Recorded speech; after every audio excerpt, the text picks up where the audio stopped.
The movie begins with an evil alien race known as Para, who is imprisoned on Earth. They are trapped within humans' brains and become unaware of themselves. However, sometimes they become self-aware and attempt to escape from their human hosts. That is why two good aliens, Guard and Thunder, are tasked with dealing with the escapees. Once upon a time, in 14th century Earth, a parrot in a woman's body escapes, leaving her badly injured.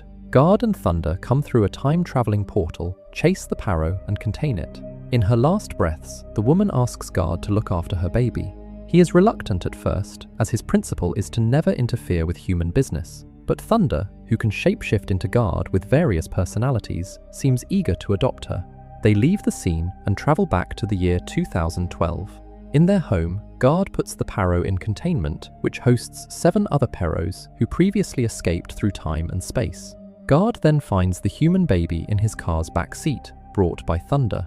Thunder proposes that they adopt her so they can study her brain and better understand the human species. Back in 1391, a doser, or magician called Muruk, makes a living by being a bounty hunter. He owns an enchanted fan that can control the wind and produces 2 shape-shifting creatures and some weapons. The creatures take the shape of cats, but Muruk can transform them into humans that serve him.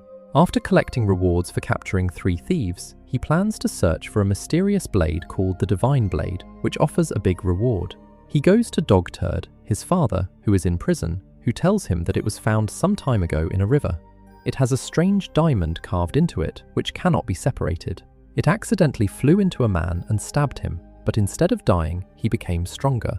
The blade was then owned by an ex-magistrate who runs a bar named Bayao Nanjung in Ju Zion. Muruk thanks his father by freeing him from prison, then leaves. Muruk and his 2 servants then ask for directions to Bayao Nanjung. Along the way, they encounter Suta, a mysterious man wearing a modern suit, indicating he is not from that era. Arriving at Bayao Nanjung, the ex-magistrate is not impressed with Muruk and refuses to serve him, even paralyzing him. He then goes to receive a guest, which turns out to be Suta. He claims to know the origin of the blade, currently in the ex-magistrate's possession. Actually, he is a parrot and wants to claim the blade for himself, fatally injuring the ex-magistrate and other people in the process. The blade falls off and is taken by Dogturd, who is also after the blade. A chase ensues between Dogturd, Suta, and Muruk. Suta easily defeats the other 2, but the blade is lost. After recovering from being beaten, Muruk observes an alien spaceship on the river. Meanwhile, in 2022, the baby that Guard and Thunder adopted, now a 10-year-old girl named Yin, causes trouble at school by running to the police station and claiming that she is abducted by her father. She admits that she remembered being abducted. Her father has been messing with her mind, and he has a droid assistant named Thunder, but he does not provide elaboration and waits for Yin to finish her classes. He is greeted by an aunt of Yin's friend, who is clearly attracted to him, but he only reacts coldly, yet exits the school building and they drive home. Unbeknownst to Guard, she hides an old phone on the car seat so she can collect further proof that Guard is talking to Thunder or doing secret alien stuff behind her. After she leaves the car, she overhears Guard and Thunder begin talking about implantation in 18 hours. In the evening, when Guard is away, Yin goes back to the car to take her phone. However, the car automatically forbids her from touching a suspicious equipment box, causing Thunder to expose himself. Thunder warmly welcomes her and explains his and Guard's origins. He also realizes that Yin has learned about the implantation mission and tells her to forget it. Before Yin can ask any more questions, Thunder urges her to get out of the car because Guard is coming. Outside of the car, Yun can still hear Thunder telling Guard that the implantation will happen tomorrow at Jizan Hospital. The next day, Yin makes her way to the hospital. She encounters Moondu Sok, a police detective. Then, a strange cloud appears in the sky, catching everyone's attention. The cloud conceals an alien ship that ejects a black crystal to the hospital. The crystal emits a black substance, piercing through everyone's body, including Moondu Sok's. Yin attempts to escape, then she locks eyes with Guard. Guard is confused to meet Yin, but she quickly runs away. After getting corrupted with the black substance, the humans continue their day as if nothing happened. Back to the past. 2 mages from Samgokson, Huxil and Chongwoon aim to sell magical antiques to Jiang. The leader of the Millbone Temple, Jiang, does not seem impressed with the items they offer, but when he learns that the mages know about the Divine Blade, He wants to work with them to find the blade. Meanwhile, Muruk finds Suta's crib, finding images of aliens in the divine blade, the mysterious blade they are all looking for. Muruk disguises himself as a groom on his way to marry his bride. Believing the blade is hidden somewhere between the wedding gifts, he discovers his bride has a modern pistol, indicating she is from the future. She offers him a drink, which he accepts, but then he quickly runs to the storage room to look for the blade. Jang and the Samgok mages then arrive and siege the house, also looking for the blade. Muruk suddenly becomes weak, realizing he has been poisoned by the bride, who is also a pretender. Meanwhile, she prepares to claim the blade and face Jang and the mages, but she is defeated and is taken hostage in the Millbone Temple. Muruk secretly retrieves the bride's pistol before she is taken away. Back in 2022, Yon runs away from home to her friend Garda, signs Thunder to bring Ian home. At home, Yon demands her questions about them be answered. Garda and Thunder then explain to her that they imprisoned Paro in humans' minds, with the hopes that if the human dies, the Paro dies too. If a Paro escapes, their job is to deal with it. They never interfere in human matters except for adopting Yin, because if she is left behind, she would have died as a baby. Moondu Sok acts weird during his work, becoming more violent. The Paro prisoner inside him is taking control and wants to break free. A Paro ship arrives on Earth on a mission to release Moondu Sak from his Paro. Guard and Thunder quickly leave to find Moondu Sok and intercept the Paro, while Yin insists to tag along with them. A chase ensues between Moondu Sok, the Paro, and Guard. Turns out, the prisoner inside Moondu Sok is called Controller, a powerful Paro. He can be released if Moondu Sok is stabbed by the divine blade. After successfully completing his mission, the Paro detonates himself, fatally injuring Guard Thunder. Rushes to give Guard more life support, but Guard decides to continue chasing after Controller. They sneak into Controller's spaceship, learning that he plans to release Java bubbles that change the Earth's atmosphere to be suitable for them to exist without human hosts, but uninhabitable for humans.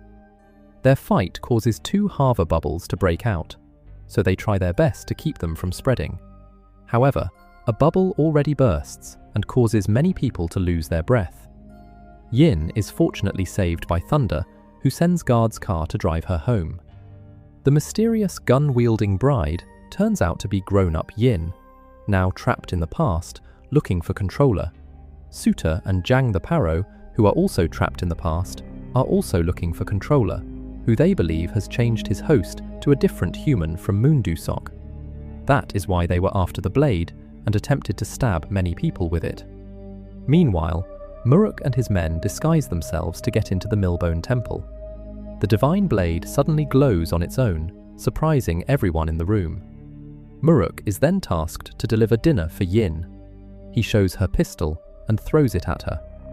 Yin convinces Muruk that she came from the future, but he tells her that he believes they have met sometime in the past. Hearing the footsteps of other guards, Muruk leaves after retrieving the gun. Yon falls unconscious. The mages are having dinner, but quickly realize that the food is poisoned. They become paralyzed, and not aware that Muruk is stealing the divine blade behind their backs. However, Muruk soon realizes that if the mage's food is poisoned, Yin's was poisoned too, and quickly leaves to save her with an elixir from the mages. He gives her the elixir, but Jang and his men surround them and kill them both. They are then put inside coffins to be buried and drowned. Back in 2022, Garth is determined to set Yin free, so she is far from harm's way, while he finishes his mission to find Controller and stop the Hava spread. Thunder drives Yin away, but he realizes Yin truly wants to help Guard, and that it might increase their chance of success, so they come back to help Guard. They chase after Jang, Suta, and Controller to reclaim the divine blade and defeat them. Realizing that they have nowhere to run, and to keep the Paro away from their spaceship, Guard opens the time-traveling portal to the 14th century, sending all of them to the past. Turns out, the mages and Muruk, who was still a little kid, saw the portal open. The fight between Guard Thunder and Yin against the Paro continues. Guard fights Controller until his limb breaks and disintegrates. Then Yin shoots Controller with a pistol she hides in her backpack. Now that his host's body is badly damaged, Controller needs to find a new host to ensure his survival. Meanwhile, Yin falls to the river along with a blade. She swims to the surface and is found by Maruk, who helps her search for the blade. Mirror could not find it, but he was able to retrieve her backpack. The older Maruk and Yi and then realize that they have met before, then regain their consciousness and escape from their coffins. Yin shoots her way out of the coffin and searches the temple to retrieve the blade. While facing Zhang and Suta, the mages help her to fight against the Paro using their antique magical items. Huxil uses a magical magnifying mirror to magnify her hands and Yin's bullets to effectively attack the Paro. Yin runs with the blade, with Zhang and his Paro chasing after her. She abandons her boat and quietly crosses the river by swimming. Meanwhile, Maruk successfully summons a sword from his enchanted fan to fight against the Paro. He kills Suta in his Paro, which before he dies tells Maruk that he has something special within him. Turns out that after little Maruk helped little Yin out of the river, they made a fire and heard a strange sound. When Maruk wandered to check the sound, Controller still inside, Moondu Sok appeared. He transferred himself to Maruk's body, making him the new host. The mages realize that Maruk is the Controller that the other Paro have been looking for, and are questioning whether they must kill him or not. Subscribe to watch more videos.